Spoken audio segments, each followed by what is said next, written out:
എന്ത് പറഞ്ഞാലും അവസാനം ഞാൻ പറയും എന്നാൽ ഞാനില്ല, നിങ്ങൾ പോയിട്ട് വാ. ഇതാണ് ഞാൻ എപ്പോഴും പറഞ്ഞത്. എനിക്ക് എവിടെ പോവാതിരിക്കുന്ന ഇഷ്ടമാണ്. വീട്ടിൽ തന്നെ ഇരിക്കുന്നതാണ് ഇഷ്ടം. എനിക്കിഷ്ടമാണ് അത്. എന്നാൽ എങ്ങനെ ഇപ്പം അത് പറയാ, ഇപ്പോൾ പുറത്ത് പോവുകയാണെങ്കിൽ അത് പോവുകയും ചെയ്യും. എവിടെയാണോ അവിടെ ഇരിക്കുക എന്നുള്ളതാണ്. അതാണ് എനിക്ക് അതാണ്. ഇപ്പോൾ പുറത്ത് പോകണമെങ്കിൽ ഞാനായിരിക്കും ഏറ്റവും കൂടുതൽ എൻജോയ് ചെയ്യുക. അതെനിക്ക് എങ്ങനെ എക്സ്പ്ലെയിൻ ചെയ്യാന്ന് പറയാറിനോട്. മനസ്സിലായി. അതായത് ഇപ്പം ഞാനിപ്പോൾ ഇവിടെയല്ല, ഇപ്പം ഇവിടെയാണ്. ഇവിടെ ഹാപ്പിയാണ് ഞാൻ. അത് ഭയങ്കര ക്വാളിറ്റി. എവിടെയും അഡ്ജസ്റ്റ് ആവുക എന്നുള്ളത് അങ്ങനെ ആയിരുന്നില്ല മുമ്പ്, പക്ഷെ ഇപ്പം എന്തോ അങ്ങനെ തന്നെ ആയിപ്പോയത്. ഭയങ്കര അത് ഞാൻ എൻജോയ് ചെയ്യുന്നുണ്ട് ഇപ്പോൾ. അതിനെന്തെങ്കിലും ഒരു റീസൺ ഉണ്ടോ? അറിയില്ല, മേ ബി നമ്മുടെ ലൈഫ് ജേണിയൊക്കെ തന്നെ ആയിരിക്കും.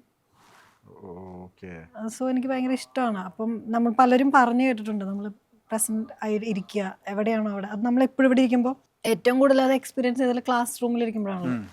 ഈ പീരീഡ് കഴിഞ്ഞിട്ട് വേണം ക്യാൻറ്റീനിൽ പോകാൻ, ചായ കുടിക്കാൻ എന്നാലും ഫസ്റ്റ് തോട്ട് ഞങ്ങൾ കോളേജിലൊക്കെ ഇരിക്കുമ്പോൾ. ഇപ്പോൾ അത് മാറി മാറി മാറി ഇപ്പോൾ എവിടെയാണോ അവിടെ ഇരിക്കുക എന്നുള്ളതാണ് ഇപ്പോൾ പയ്യെ ആയത്. അത് എനിക്ക് ഗ്രാജുവലി ആയത്. അതെനിക്ക് റീസൺ ഉണ്ടോ എന്ന് ചോദിച്ചാൽ എനിക്കറിയില്ല. ഭയങ്കര നല്ല മാറ്റമാണ്. പക്ഷെ ഞാനത് ഇഷ്ടപ്പെടുന്നുണ്ട്.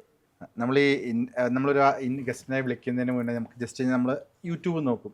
ഇപ്പോൾ ആദിതി രവി ലേറ്റസ്റ്റ് ന്യൂസ് എന്നൊക്കെ നോക്കും. അപ്പം അതിൽ എനിക്ക് ഭയങ്കര ഇൻട്രസ്റ്റിംഗ് ആയിട്ട് തോന്നിയ 2 കാര്യമുണ്ട്. ഒന്ന്,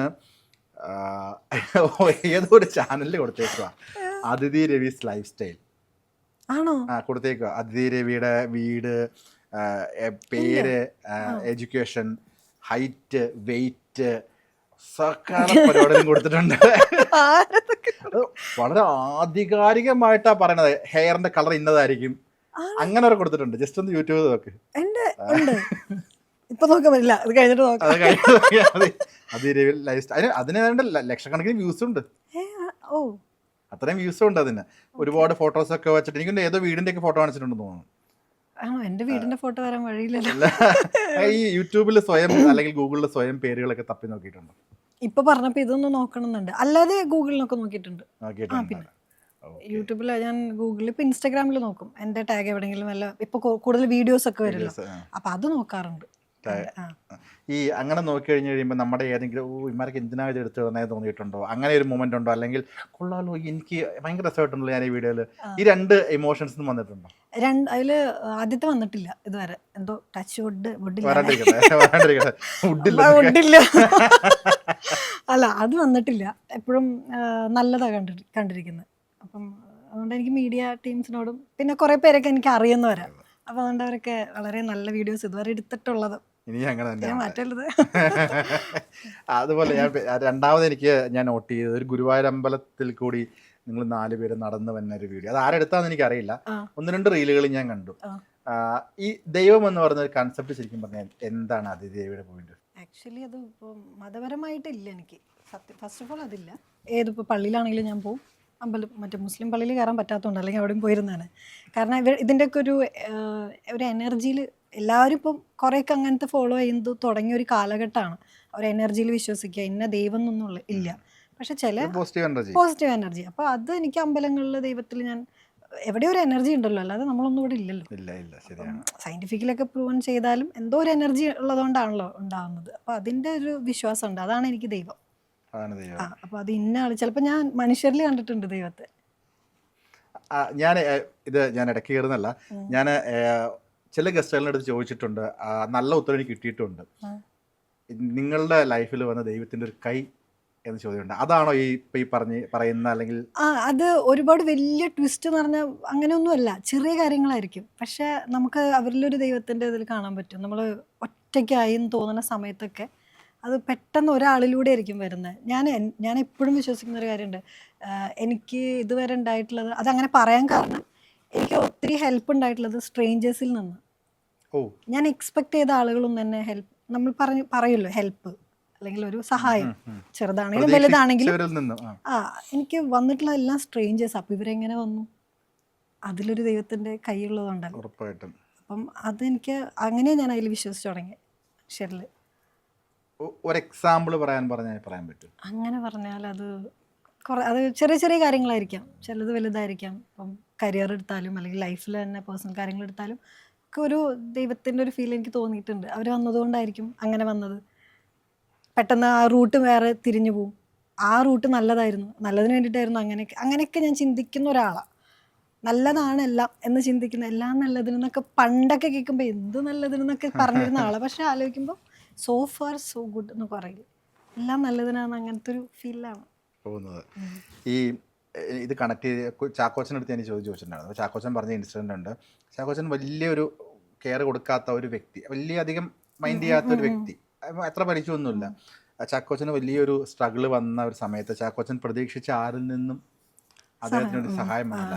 ഒരിക്കലും പ്രതീക്ഷിക്കാതെ ഈ വ്യക്തി വന്ന് ചാക്കോച്ചൻ്റെ ആ ആവശ്യം എന്താണോ അത് മുഴുവൻ കൊടുത്തിട്ട് ഇദ്ദേഹം പോയി എന്ന് പറഞ്ഞു. ഇന്നും ചാക്കോച്ചൻ അത് എന്ന് പറയുമ്പോൾ ചാക്കോച്ചൻ അത് പറയുന്ന ഫീലിൽ നമുക്ക് കിട്ടും എത്രത്തോളം ഒരു ഗ്രാറ്റിറ്റ്യൂഡ് ചാക്കോച്ചൻ ആ വ്യക്തിയുടെ അടുത്തുണ്ട്. അപ്പം ഇതേ ചോദ്യമായിരുന്നു ചാക്കോച്ചൻ ചോദിച്ചത്, ദൈവത്തിന്റെ കൈ എന്നുള്ള. അപ്പൊ അദ്ദേഹത്തിനാണ് ചാക്കോച്ചൻ ദൈവത്തിന്റെ കൈ. എനിക്കങ്ങനെ പറയാൻ അങ്ങനെ പ്രത്യേകം പറയാനില്ല, ഒരുപാട് കുട്ടി കുട്ടി ഇൻസിഡൻസും എനിക്കൊരു ആകത്തൊക്കെ എനിക്കിപ്പോഴും പറയാനുള്ളൂ. ഇപ്പം ഞാൻ ചോദിക്കും, പ്രതീക്ഷിച്ചവരിൽ നിന്ന് സഹായം കിട്ടിയില്ല എന്ന് പറഞ്ഞല്ലോ. അപ്പം നമ്മളിപ്പോൾ ഒരാൾക്കൊരു നമ്മളൊരു കാര്യം ചെയ്തു കൊടുക്കുന്നു. ഇപ്പം എന്തെങ്കിലും ഒരു സാധനം നമ്മളെ കൊണ്ട് അവർക്കൊരു ഗുണം ഉണ്ടാവുന്നതിന് നമ്മൾ തന്നെ അവർക്ക് ചെയ്തു കൊടുക്കും. അപ്പം നമ്മളത് ചെയ്ത് കൊടുത്തു കഴിയുമ്പോൾ അതിഥി ഒരാൾക്കൊരു സഹായം ചെയ്ത് കൊടുത്തു കഴിയുമ്പം അത് അവരിൽ നിന്ന് തിരിച്ചൊരു നന്ദി, അല്ലെങ്കിൽ എനിക്കൊരു ഹെൽപ്പ് വരുമ്പോൾ ഇവർ തിരിച്ച് ചെയ്യും, അത് എപ്പോഴും പ്രതീക്ഷിച്ചിരിക്കുന്നതാണ്. പ്രതീക്ഷിച്ചിട്ടുള്ള ഒരാളാണ്, പ്രതീക്ഷിക്കാറുണ്ട്, മനുഷ്യരല്ലേ. അപ്പം ഞാനാണെങ്കിലും എന്തെങ്കിലും ചെയ്യുമ്പോൾ ഞാൻ വിചാരിക്കാം എപ്പോഴെങ്കിലും ഒരു നന്ദിയൊക്കെ ഉണ്ടാവും. അത് കിട്ടാൻ വേണ്ടി ചെയ്യണതല്ല, നമ്മൾ എന്തെങ്കിലും ചെയ്ത് കഴിഞ്ഞ് കഴിഞ്ഞാൽ അവർക്കത് എന്തെങ്കിലും ഓർമ്മയിൽ ഉണ്ടാവുമല്ലോ എന്നൊരു എക്സ്പെക്റ്റേഷൻ ഉണ്ടാവും. ഇന്നെനിക്കതില്ല, ഇന്നെനിക്ക് ഒന്നിനോടില്ല. ഞാൻ എനിക്ക് ചെയ്യാനുള്ളത് ചെയ്യുക, പോവുക. അതിലേക്കൊരു അവെയർനെസ് ആണ് ഇപ്പം എനിക്കുള്ളത്. അത് പ്രാക്ടീസ് ചെയ്തുകൊണ്ടിരിക്കുന്ന ഒരു കാര്യം, അല്ലാതെ കംപ്ലീറ്റ്ലി ആയി എന്ന് പറയാൻ പറ്റില്ല പല കാര്യങ്ങളിലും. പക്ഷെ ഇപ്പം ഞാൻ എനിക്ക് ചെയ്യാൻ പറ്റുന്നത് ചെയ്ത്, കാരണം ഇടയ്ക്ക് വിഷമങ്ങൾ ഉണ്ടായിട്ടുണ്ട്. ഈ വിഷമങ്ങളാണ് ഈ റിയലൈസേഷൻ ഉണ്ടാക്കുന്നത്. നമ്മൾ എക്സ്പെക്റ്റ് ചെയ്ത ആളുകൾ നമുക്ക് തിരിച്ചങ്ങനെ എല്ലാവരും നമ്മളുടെ അടുത്തെന്ന് ആലോചിക്കുമ്പോൾ പിന്നെ നമുക്കതൊരു വിഷമമായിരിക്കും, കരയും, അല്ലെങ്കിൽ നമ്മൾ അതിലൂടെ ഗോ ത്രൂ ചെയ്യും, സിറ്റ് വിത്ത് ഇറ്റ് എന്ന് പറയും നമ്മൾ ഒരു കാര്യം വന്നാൽ. അല്ലാതെ അതിൽ നിന്ന് എസ്കേപ്പ് ചെയ്യാതെ അതിലൂടെ തന്നെ കടന്നു പോവാം. പിന്നെ നമുക്ക് റിയലൈസേഷൻ വീണ്ടും അങ്ങനെ ഒരു സിറ്റുവേഷൻ ഉണ്ടാകുമ്പോൾ പിന്നെ ആ എക്സ്പെക്റ്റേഷൻ ഉണ്ടാവില്ല. പിന്നെ നമുക്ക് ഭയങ്കര സന്തോഷം, ഓക്കെയാണ് ഞാൻ, ഓക്കെ ഫൈൻ, ആ ഒരു മൂഡ് വരും. ആ ഒരു ഇമോഷണലൊക്കെ ആ സ്റ്റേജൊക്കെ കഴിഞ്ഞ് അടുത്ത ലെവലിലേക്ക് ചവിട്ടിയല്ലേ ശരിക്കും പറഞ്ഞു കഴിഞ്ഞാൽ. ഹാൻഡിൽ ചെയ്യാൻ, ഇമോഷൻസ് കൺട്രോൾ ചെയ്യാൻ, അതൊക്കെ എനിക്ക് മെച്ചൂരിറ്റി വരുന്നതിൻ്റെ ആയിരിക്കും, പ്രായം മാറുന്നതിൻ്റെ ആയിരിക്കും ഒരു പക്ഷേ മാറുന്നത്. അറിയില്ല, അതെന്തെങ്കിലും ബുക്സ് വായിക്കുന്നതിൻ്റെ ആയിരിക്കും. ഇല്ല, ബുക്സ് വായന കുറവുള്ള ആളാണ് ഞാൻ പഠിച്ചിരിക്കുന്ന എൻ്റെ ഓൺ എക്സ്പീരിയൻസ് തന്നെയാണ്. അത് പറയുമ്പോൾ ഇപ്പോൾ വിചാരിക്കും വലിയ എക്സ്പീരിയൻസ് ഒക്കെ ഉള്ള, അങ്ങനെയല്ല. നമ്മളൊന്ന് തിരിഞ്ഞു നോക്കിയാൽ, അല്ലെങ്കിൽ ഇപ്പോൾ ഒന്ന് ഒബ്സർവ് ചെയ്താൽ നമുക്ക് കുറേ കാര്യങ്ങൾ പഠിക്കാൻ പറ്റും എക്സ്പീരിയൻസ് ചെയ്യുന്നത്. അത് നല്ല രീതിയിൽ കാണുന്നതുകൊണ്ട് എനിക്കത് ഓക്കെയാണ്. ഓക്കെ, ഒരു സെലിബ്രിറ്റി ആയിട്ട് നിൽക്കുമ്പോൾ നമുക്ക് ആൾക്കാരിലെ ഇപ്പോൾ ഫോർ എക്സാമ്പിൾ പറഞ്ഞാൽ നമ്മളൊന്ന് പുറത്തേക്ക് ഇറങ്ങുന്നു, ഇപ്പോൾ ആൾക്കാർ നമ്മളോട് ഒന്ന് മിണ്ടുന്നു, നമുക്ക് അവരുടെ അല്ലെങ്കിൽ കുറച്ച് പേര് നിന്ന് കഴിയുമ്പോൾ നമ്മളെല്ലാവരും പോയി വിഷ് ചെയ്യും, നമുക്ക് അവരുടെ ഒരു ഗുഡ് ബുക്കിൽ കയറുക എന്ന് പറഞ്ഞാൽ അറിഞ്ഞോ അറിയാതെയോ ഒരു സെലിബ്രിറ്റിയുടെ ഉള്ളിലൊരു ഉപബോധ മനസ്സിലുള്ള ഒരു കാര്യമാണ്. അപ്പം ഇപ്പോൾ അതിഥിയുടെ ഒരു മൂഡ് ഓഫ് ആണെന്നുണ്ടെങ്കിൽ, ഇപ്പം അതിഥി വരുന്ന സമയത്ത് ഇപ്പോഴാണെന്നുണ്ടെങ്കിലും അതിയുടെ മൈൻഡ് ഓക്കെ അല്ലെങ്കിൽ ഇന്റർവ്യൂവിൽ അതിഥിക്ക് ഒരിക്കലും ഇത് കാണിക്കാൻ പറ്റില്ല. ഇപ്പം എൻ്റെ അടുത്ത് വന്നു കഴിഞ്ഞാൽ വളരെ ഹാപ്പി ആയിട്ട് നമ്മൾ സംസാരിക്കുമ്പോൾ അതിഥിയുടെ ഉള്ളിൽ ചിലപ്പോൾ അതിഥി വേറെ നിങ്ങൾ ഡിസ്റ്റർബ് ആണ്, അതിഥിക്ക് പുറത്ത് കാണിക്കാൻ പറ്റില്ല. അത് നിങ്ങൾക്ക് ഒരു സ്വാതന്ത്ര്യം ഇല്ല, കാരണം അതിഥി ഒരു സെലിബ്രിറ്റിയാണ്. അപ്പം ഈ ഗുഡ് ബുക്കിൽ ഇടം നേടി എല്ലാവരെയും പ്ലീസ് ചെയ്ത് പോവുക എന്നതിനും അപ്പുറം ആ ഒരു ഷെല്ല് ബ്രേക്ക് ചെയ്ത്, അല്ലെങ്കിൽ ഇപ്പം ഒരു സുഹൃത്ത് വരുന്നു, ഒരു സുഹൃത്ത് കൊണ്ട് ഒരു പടത്തിന്റെ കഥ പറയണമെന്ന് പറഞ്ഞു, അപ്പം പെട്ടെന്ന് മനസ്സിൽ വരുന്നത് ഇത് ചെയ്താൽ വളരെ മോശമാണ്, എന്നാലിത് കൂട്ടുകാരനാണ്, എന്ത് ചെയ്യാൻ പറ്റും, ഇവരെ പിണക്കാനും പറ്റില്ല. അങ്ങനെ സിറ്റുവേഷനിൽ ഒരുപാട് നടീനന്മാർക്ക് അങ്ങനത്തെ അവസ്ഥകൾ ഉണ്ടായിട്ടുണ്ട്. ഇപ്പം ആ ഒരു ഷെല്ല് ബ്രേക്ക് ചെയ്തൊരു നോ പറയാനൊക്കെ പഠിക്കുന്ന ഒരു സമയം എന്നായിരുന്നു. ഇപ്പം നോ പറയുന്ന ജീവിതത്തിലാണെന്നുണ്ടെങ്കിലും കരിയറിലാണെന്നുണ്ടെങ്കിലും നോ പറയാൻ പിന്നെ ഇപ്പൊ നോ പറയും. മുൻപ് ഇത്തിരി ഈ പറഞ്ഞാൽ ബുദ്ധിമുട്ട്, അവർക്ക് വിഷമാവോ, അല്ലെങ്കിൽ നമ്മളെ അടുത്ത് അത്രയും ഇഷ്ടമുള്ളതുകൊണ്ടാണല്ലോ എന്തെങ്കിലും ഒരു കാര്യങ്ങളൊക്കെ പറയുന്നത്. അപ്പോൾ ആദ്യമൊക്കെ ആ വിഷമം ഉണ്ടായിരുന്നു. അത് ഞാൻ നേരത്തെ പറഞ്ഞു, പലതും അതിലൂടെ പോയിട്ടാണ് എനിക്ക് മനസ്സിലാവുന്നത്, ഇങ്ങനെയല്ല ഇങ്ങനെ ആവണം എന്നൊക്കെ. അപ്പോൾ ഇപ്പം നോ പറയാൻ അറിയാം, എന്ന് കരുതി ഹാർഷായിട്ട്. ഇപ്പം നമ്മളാരും വലുതും ചെറുതൊന്നും അല്ല ആരുടെ അടുത്തും, നമുക്ക് പറയുന്ന രീതികളുണ്ടല്ലോ, അപ്പോൾ അവർക്കും വിഷമില്ലാത്ത രീതിയിൽ നോ അവതരിപ്പിക്കാൻ പറ്റും ഇപ്പോൾ. അതെ, ഈ ഒരു 5 വർഷം മുന്നത്തെ അതിഥിയും ഇപ്പോഴത്തെ അതിഥിയും തമ്മിൽ ഈ അതിഥി ആ അതിഥി എങ്ങനെയായിരിക്കുന്നു വിലയിരുത്തുന്നത്? ആ അതിഥി ഭയങ്കര അല്ല, ഇതൊക്കെ ബുദ്ധിമുട്ട്, എന്താ അങ്ങനെ കംപ്ലൈൻറ്റ്സ്, നമുക്ക് ഫുള്ള് എന്താ പറയുക, ബഹളങ്ങളായിരുന്നു, ഫുൾ ബഹളങ്ങളുള്ളൊരു അതിഥിയായിരുന്നു. കാരണം അതെന്താ അങ്ങനെ ഭയങ്കര ടെൻഷൻ അടിക്കുന്ന, എല്ലാത്തിനും എന്താ അങ്ങനെ വന്നത്, എന്നോട് എന്തിങ്ങനെ വന്നത്, അങ്ങനെയൊക്കെ ചോദ്യങ്ങളൊക്കെ ഉണ്ടായിരുന്നു. ഇപ്പം എനിക്കത് ഇല്ല, കുറച്ചും കൂടി പീസ്ഫുള്ളാണ്. ഇപ്പം ഈ നേരത്തെ പറഞ്ഞ സെലിബ്രിറ്റി സ്റ്റാർഡം തന്നെ കണക്ട് ചെയ്ത് ചോദിക്കുകയാണെന്നുണ്ടെങ്കിൽ ചിരിച്ച മുഖം ഒഴിഞ്ഞാണെങ്കിൽ എവിടെ ഇറങ്ങാൻ പറ്റത്തുള്ളൂ, ചിരിച്ചുകൊണ്ട് മാത്രമേ ഇറങ്ങാൻ പറ്റത്തുള്ളൂ. ഇപ്പോൾ ഒരു തിയേറ്ററിൽ പടം കണ്ടിട്ട് ഇറങ്ങി, ഇപ്പോൾ വെറുതെ അതിൽ നിന്ന് അടിച്ചു കൊടുത്താലും തിയേറ്ററിൽ പടം കണ്ടിറങ്ങുന്ന ഒരുപാട് ഷോർട്സ് വരും. എല്ലാത്തിനും വളരെ ചിരിച്ച് എല്ലാവരെയും ചിരിച്ച് കാണിച്ചിട്ടാണ് ഇറങ്ങുന്നത്.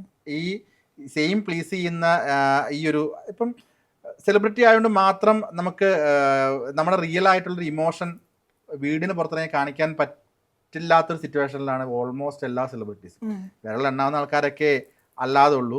അപ്പം അവരൊക്കെ റിയൽ ആയിട്ട് നിൽക്കുമ്പോൾ അവർ ചാടാന്ന് പറയുന്നത് അവർ തെറി വിളിക്കുന്നത് കേൾക്കുന്നുണ്ട്. അല്ലാതെ പ്ലീസ് ചെയ്ത് പോകുന്നത് എപ്പോഴെങ്കിലും തോന്നിയിട്ടുണ്ടോ ഉണ്ടായിരുന്നു സെലിബ്രിറ്റി തോന്നിയിട്ടുണ്ടോ? ഇല്ല, അങ്ങനെ തോന്നിയിട്ടില്ല. പിന്നെ ഞാനിങ്ങനെ എപ്പോഴും ചിരിച്ച മുഖം മാത്രമല്ല, എൻ്റെ ചില വീഡിയോസാണ് ഇങ്ങനെ ഒരു ഇതില്ലാത്ത എല്ലാവരും എന്നോട് പറഞ്ഞ് എനിക്ക് ചാടയുള്ള മുഖം എന്ന് പറഞ്ഞിട്ടുണ്ട്.